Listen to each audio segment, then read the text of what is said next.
Now, I would be willing to bet that as many people or more that are watching this are interested in going into video games as that want to be authors. And you have lived the dream. You and your brother are like, let's start a video game company. And how many kids and their brothers say, let's start a video game company? And then, they end up modeling one character, and then, or they're like, sure. they like, you actually said, let's start a video game company, and you did, and it worked. Like, how did that happen? Well, I think it's like you're saying, it's just like anything. I think in life, people who really, really want things really go after them, and they work really, really hard, right? Anything that looks easy is really a lot of work. And Jeremy and I just, I get it. I look back now and go, yeah, when we were 10 years old and 12 years old saying we're going to start this company, that was 10-year-olds saying we're going to start a company. And I don't know where that transitioned from the thing kids say to, no, we really should do this. But it was probably in college. In college, we started to go, no, we really could do this, but... And were you specialized even then? Like, Jeremy's going to do one thing and you're going to do the other thing? We were, at that point, we're like, okay, let's do this for real. And Jeremy, you need to start focusing a lot more on... Because we both had a lot of similar interests, right?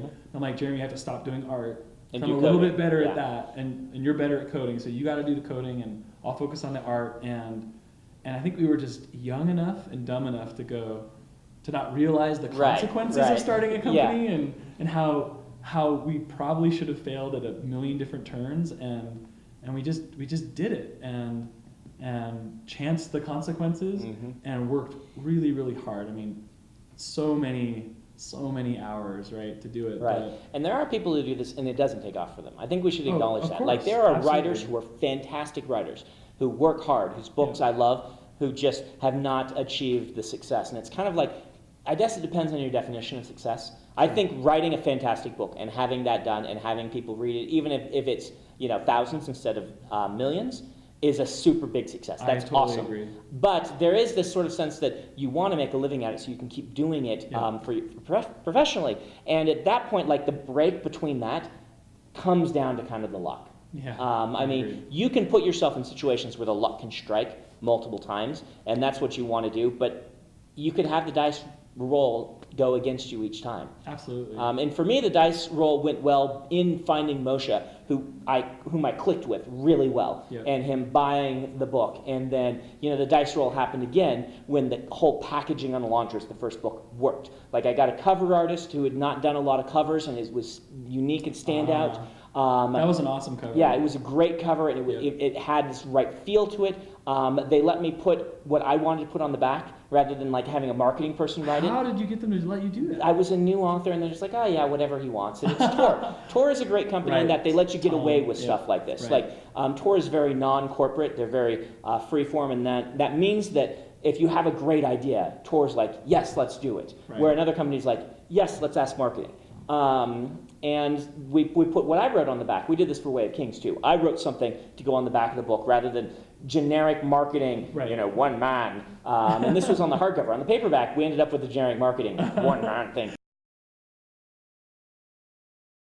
In my opinion, one of the reasons why you are the greatest writer ever is because your endings are so awesome.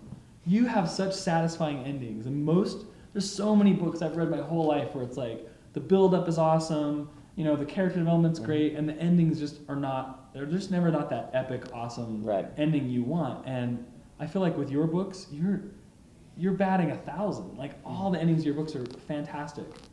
I like endings. I really like endings.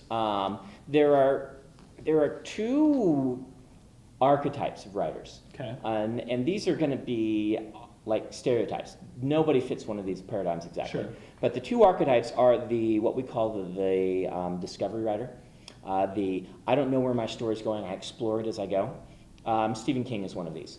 Right. Here's my premise. Here's my premise, and let's see where it goes. Right. And then we have what we call outline writers, which are, wow, I've got this idea, let me build an outline, know where I'm going, and then start writing my book pointing toward that outline. And they both have their issues. Like, discovery writers their characters tend to feel much more alive. Right. Because people don't just follow, like, our lives don't follow this on-rails track. Right. Our lives are messy, and the decisions we make sometimes are bad. and they're just spur of the moment stuff. And so and plus the discovery writer really has to let their character drive their story. Right. It becomes what would this character do? I just had this thing happen I wasn't expected. What does this person do? And so your characters tend to be very alive, but your endings tend to be terrible, right? Because you just are like, I didn't know this was coming. Now we're at the ending and done. Right.